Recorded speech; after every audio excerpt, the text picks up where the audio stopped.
बिस्मिल्लाहिर्रहमानिर्रहीम। मैं हूं शाहिद महमूद और मेरे साथ फुरकान अंजुम मौजूद है। आजकल एक ट्रेंड चल रहा है कि जी जो एक लेजेंड खिलाड़ी है ना उनसे पूछा ये जा रहा है कि जी आप बताएं कि जी आपकी ड्रीम प्लेइंग 11 कौन सी हो सकती है। तो बहुत सारे खिलाड़ियों ने बहुत सारी टीमें बताई हैं अपने हिसाब से उनको जो जो अच्छा लगा है। तो हमने सिर्फ 3 खिलाड़ी रखे हैं जो मेरे दिल के करीब थे, जो इन भाई के दिल के भी करीब थे। एक बंदा इनके दिल के करीब नहीं है लेकिन मैंने फिर भी रख लिया ज़बरदस्ती। सबसे पहला तो जैक कैलिस है, उसके बाद जो है वो एबी डिविलियर्स है और उसके बाद है जी बाबर आजम जो मेरे फेवरेट है। ए जब मर्दी गुस्सा कर दे मैं रख लिया जी। शुरू बाबर आजम से करते हैं क्योंकि वो मेरे फेवरेट है। करें जी करें। और हम बाबर आजम ने अच्छा ये जो भी ट्रेंड चल रहा है ना उसमें ये है कि जी खुद को उसमें आपने डालना, बाकी जो मर्जी खिलाड़ी हैं आपने उनको डालना है प्लेइंग 11 में। और ऑल टाइम आपकी जो वो फेवरेट प्लेइंग 11 होनी चाहिए। बाबर आजम के शुरू कर लेते हैं। बाबर आजम ने नाम बताए हैं जी। सबसे पहला नाम उन्होंने बताया है रोहित शर्मा का। उन्होंने कहा यार कमाल का, आई लव रोहित शर्मा, क्या खेलता है, मजा आता है उसकी बैटिंग देखते हुए। नंबर 2 पे उन्होंने कहा है कि जी मैं रखूंगा मोहम्मद रिजवान को। मोहम्मद रिजवान की बहुत ज्यादा तारीफें की हैं उन्होंने। मोहम्मद इसी वजह से इसका धरन तख्ता होगा, मेरा घर किसी वजह से होगा। आई लव मोहम्मद रिजवान यार। अच्छा वाह यार अच्छा, बाबर ने कह दिया तो इनके लिए ओके है। बाबर ने कह दिया तो जो बाबर ने कह दिया वो हमारे लिए ओके ठीक है। I love Babar. उसके बाद बाबर जो कहेगा हम मान लेंगे। उसके बाद उन्होंने कहा कि जी अगर मैं तीसरे नंबर पे किसी को भेजूंगा ना तो वो मैं भेजूंगा जी फखर जमान को। आप अंदाजा लगाएं इसकी सोच की कि जो नंबर 2 जो बैटर है उसको 3 पे फेंक दिया है और जो नंबर 5 वाला बैट्समैन है उसको ओपनर पे। टॉप ऑर्डर है ना भाई, टॉप ऑर्डर में क्या मिड ऑर्डर में उसने भेज दिया, वन डाउन टॉप ऑर्डर है यार। वन डाउन तीसरे नंबर पे वन डाउन है ना यार, क्या हो गया। वैसे भी तो वन डाउन खेलता है वो। वन डाउन नहीं, ये ओपनर प्लेयर है। वो टॉप ऑर्डर में ये 3 होते हैं। अच्छा उसके बाद आज जी उन्होंने नाम लिया है जी इंडिया का जो अभी साबिक साबिक क्यों हाजिर सर्विस कप्तान है, अभी ट्रॉफी जीती है यार, सूर्य कुमार यादव। सूर्य कुमार यादव वो मुझे तो पसंद नहीं है लेकिन वो खिलाड़ी अच्छा है क्योंकि बाबर आजम ने कह दिया अच्छा है तो फिर अच्छा ही होगा ना यार, माड़ा की है ਉਹਦੇ ਵਿੱਚ। उसके बाद आप नाम लेते जाए भाई। मैं अब आप नेक्स्ट आप उसमें कमेंट्री करेंगे। अगला 5वें नंबर पे उन्होंने किसको रखा है? ये कौन है जी? इंग्लैंड का कप्तान रहा है ये अभी।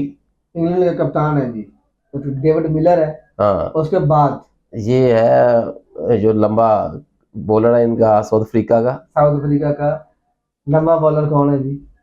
जो सबसे लंबा है जैनसन। ये जैनसन, हाँ ये जैनसन है, मार्को जैनसन है। उसके बाद उन्होंने राशिद खान को, पैट कमिंस। उसके बाद उन्होंने रखा जी पैट कमिंस को।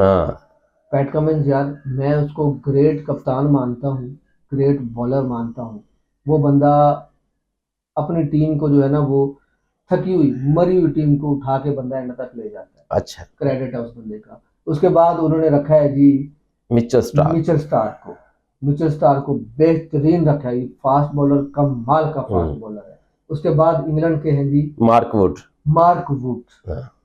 यार टीम तो अच्छी सिलेक्ट की है ना यार बाबर आजम ने, जो मर्जी जैसा अपना है वैसी ही टीम सिलेक्ट कर दी भाई। ये ड्रीम आपको लगती है, फैसला आप करें।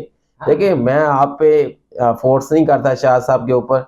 देखिए एक बार आप आए डिविलियर के ऊपर कि डिविलियर की सोच क्या कहती है और बाबर आजम की सोच क्या कहती है, आप खुद ही अंदाजा लगाइए, बोलिए। हाँ जी डिविलियर साहब ने कहा है जी कि जी सबसे पहले अगर मैं किसी बंदे को रखूंगा ना तो मैं विराट कोहली को रखूंगा एज ए ओपनर। वाह, बाबर नहीं है। उसके बाद उन्होंने कहा कि जी मैं रखूंगा ट्रेविस हेड को। वाह जो इंडिया की फटती है जिससे, वाह वो जिसको कहते हैं ट्रेविस टुल्ला, वो किसी भी टीम के खिलाफ चले ना चले, हाँ इंडिया के खिलाफ वो जरूर चलता है। ठीक है। वो जिस तरह से वो नहीं होता बैल बुल, वो उसको रेड कपड़ा दिखा दो तो वो पागल हो जाता है। हाँ ये पागल हो जाता है। उसको नीली जर्सी दिखा दो तो पागल हो जाता है और ढूंढ ढूंढ के मारता है।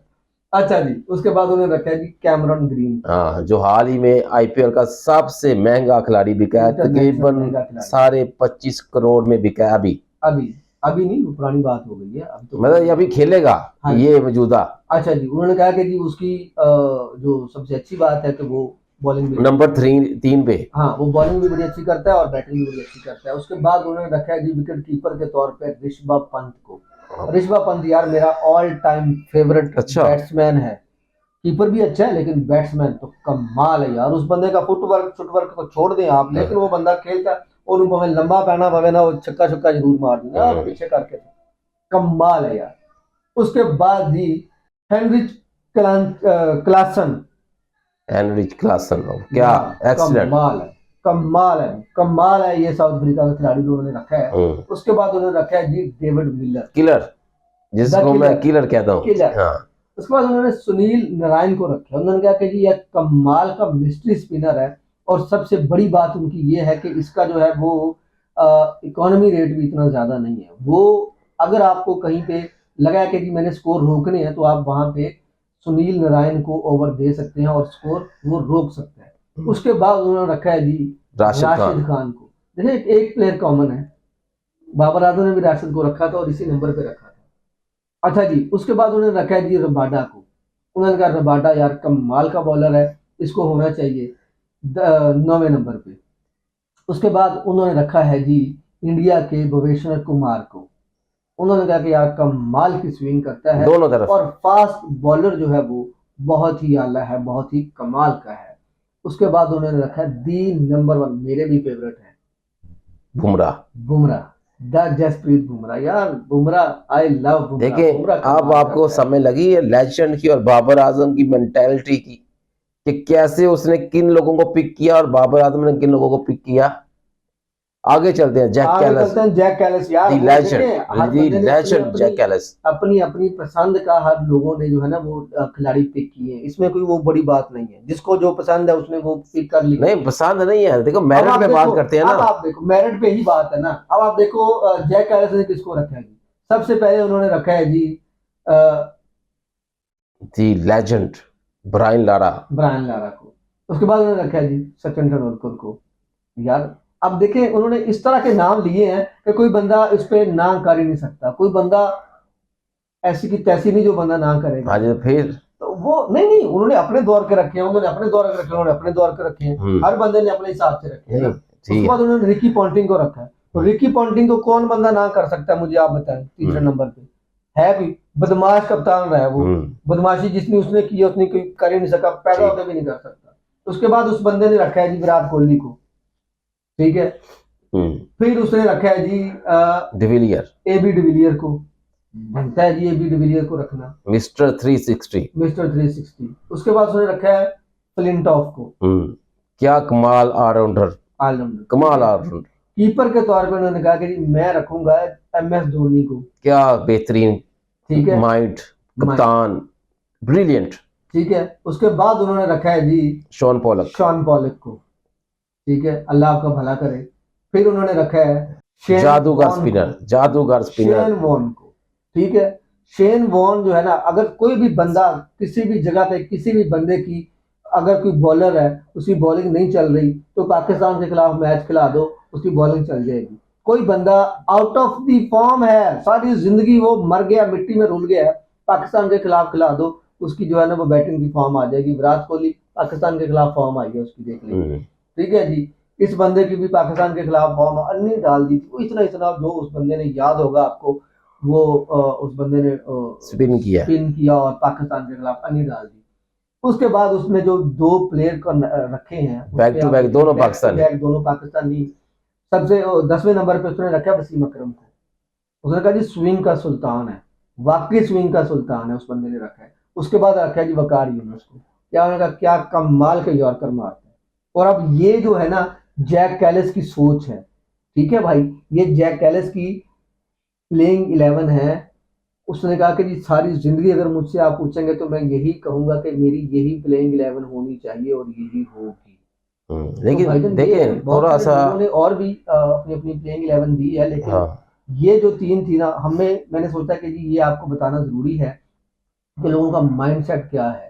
एक तो हमने वो कुछ पुराने लोगों को रख लिया, दरमियान के लोगों को रख लिया, और एक आज के जो बाबर आजम है और क्योंकि वो स्टार भी हैं उनका हमने रख लिया। तो यही हमारी वीडियो है, इस पे आप अपना क्या कमेंट देंगे? देखिए मैं यही कमेंट दूंगा कि आप जो लेजेंड है ना उसकी मेंटालिटी का पता लगता है। आप देखिए एबी डिविलियर ने क्या पिक किया, जैक कैलिस ने क्या पिक किया, जो बाबर आजम है बेचारा वहीं पे फंसा हुआ है अपने दोस्तों में, यारियों में, वही रिजवान। देखिए जो एक बड़ा निजाम है ना, बड़ा खिलाड़ी जो होता है वो अपना माइंड को ओपन करता है। आपको माइंड ओपन करना पड़ेगा, बड़ा खेलना पड़ेगा, दिलेराना खेलना पड़ेगा, बाइसनेस नहीं शो करनी चाहिए सबसे बड़ी। ये देखें आप, टोटल उसने बड़ी गिनती से मैं देख रहा हूं कि 2 प्लेयर जो है ना साउथ अफ्रीका के लिए, शॉन पॉलक और डिविलियर।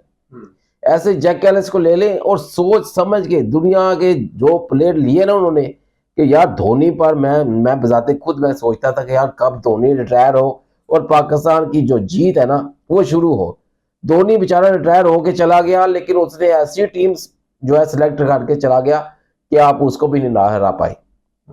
मैं बजाते खुद धोनी की छोड़ी हुई टीम को ही हराया हमने। हाँ, किसको? देखिए धोनी, देखो जब मैं जो सबसे, शाह साहब इतराज करेंगे, लेकिन जो मुझे जो सबसे बड़ा मौजब इतराज ये है कि यार विराट कोहली अगर कोई ऐसा मैच निकाले ना कि विराट कोहली ग्राउंड के अंदर मौजूद है, पिच के ऊपर मौजूद है, वो इंडिया मैच हार गया हो। कोई ऐसा मैच निकाले धोनी विकेट के ऊपर मौजूद है तो वो मैच हारा हो। आपको मैं कई ऐसे मैच बता दूंगा जहां पे बाबर आजम मैच छोड़ के निकल गया, फिनिश नहीं कर पाया, कई दर्जनों हैं, बहुत सारे हैं इसी तरह से। विराट कोहली के भी हैं और धोनी के भी हैं भाईजान। धोनी जब खेल रहे थे विराट कोहली की कप्तानी में, तो वो आपने देखा होगा, अब बात सारी दुनिया ने देखा है। अब ये मेरा ख्याल है वो हम उस चीज पे मुआवजा तो नहीं कर रहे, हमने 3 बंदों की सोच जो थी वो ला के रखी और वो हमने अपने नाज़रीन को बताया कि ये 3 बंदे हैं, उनकी ये सोच है। अगर आप बात कर रहे हैं इनकी जैक कैलिस की, इन्होंने भी 2 अपने साउथ अफ्रीका के लोग रखे हैं और बाबर आजम ने भी 2 पाकिस्तानी रखे हैं, ज्यादा नहीं रखे।